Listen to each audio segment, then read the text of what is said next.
यहाँ पर कैसे इन पूरे जो परियोजना है, कैसे उनकी आधारशिला रखी गई, कैसे उनको मूर्त रूप दिया गया, उसकी एक झलक यहाँ पर प्रधानमंत्री देख रहे हैं इस पूरे प्रोजेक्ट की। जी बिल्कुल, इस प्रदर्शनी में बहुत ही दिलचस्प 3 डायमेंशनल मॉडल्स रखे गए हैं बैंगलोर मैसूर एक्सप्रेसवे के, और उन्हें केंद्रीय मंत्री नितिन गडकरी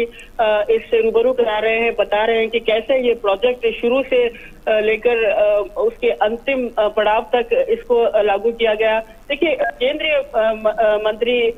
नितिन गडकरी लगातार इस प्रोजेक्ट को मॉनिटर करते हैं। हर 6 महीने बैंगलोर मैसूर पहुंचते थे और हर बार वो हेलीकॉप्टर के जरिए इसका जायजा लेते रहे, और इस रोड में जो फीडबैक्स गांव के लोग देते थे, कई एमपी, कई यहाँ के जो लोकल रिप्रेजेंटेटिव्स हैं जो बदलाव चाहते थे, वो बदलाव उन्होंने इसमें इंटीग्रेट किया और ये तमाम लोगों की राय को उन्होंने शामिल किया। तो यही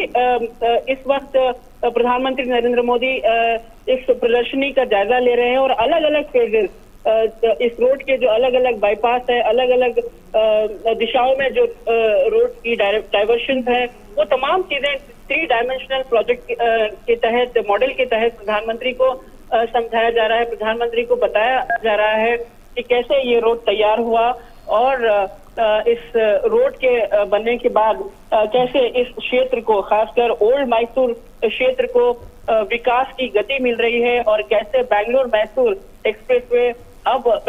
एक्सप्रेसवे पर अब विकास भी एक तेज गति के साथ आगे बढ़ेगा।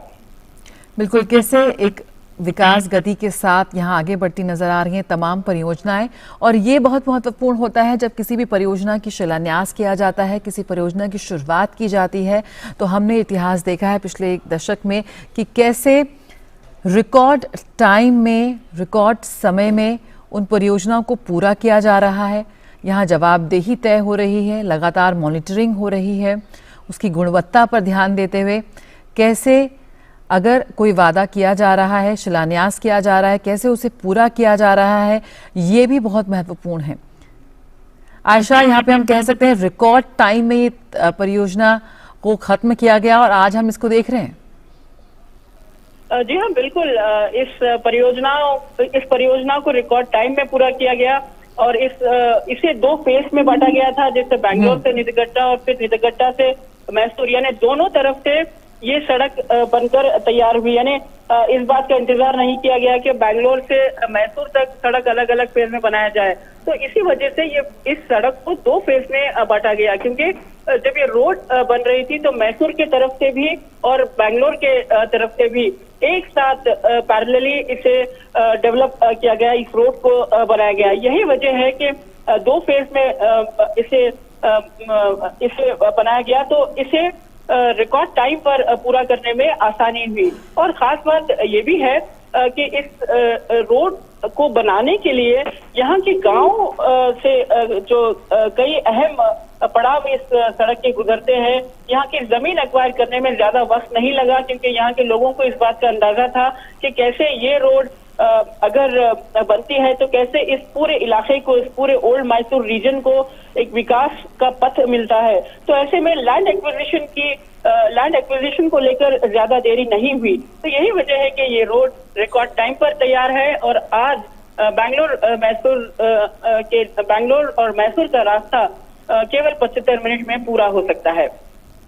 बिल्कुल आयशा, यहाँ पर हम किसानों की बात करें, हम आईटी की बात करें, अगर बेंगलुरु की बात करें, आईटी क्राउड है, युवाओं की क्राउड है, किस तरह के आपको वहां से प्रतिक्रियाएं सामने आ रही हैं? सबके वीकेंड प्लान्स बनने शुरू हो गए कि किस तरह से अब टूरिज्म बढ़ेगा तो इस पूरे वहां पे भी लोगों में काफी जोश और उत्साह होगा इस हाईवे पर निकल जाने का? जी बिल्कुल, क्योंकि इस हाईवे पर एक तो स्पीड है जो युवाओं के लिए जाहिर है उन्हें बहुत अहमियत है उनके लिए, क्योंकि इस रोड पर 100 किलोमीटर प्रति घंटे की रफ्तार से जाने की इजाजत है। लेकिन सुरक्षा भी काफी अहम है, क्योंकि national highway authority of India ने अब इस हाईवे पर सीसीटीवी कैमरास और इंटरनेट ऑफ थिंग्स के जरिए इस रोड को स्पीड भी मॉनिटर करने का फैसला किया है। तो जरूर लोग शॉर्ट वीकेंड की तैयारी कर रहे होंगे कि बैंगलोर से मैसूर तक एक दिन का जो शॉर्ट वीकेंड होता है, सिटी एस्केप होता है, वो कर लिया जाए। लेकिन इस सड़क से गुजरने के लिए उन्हें कई नियमों का पालन भी करना है।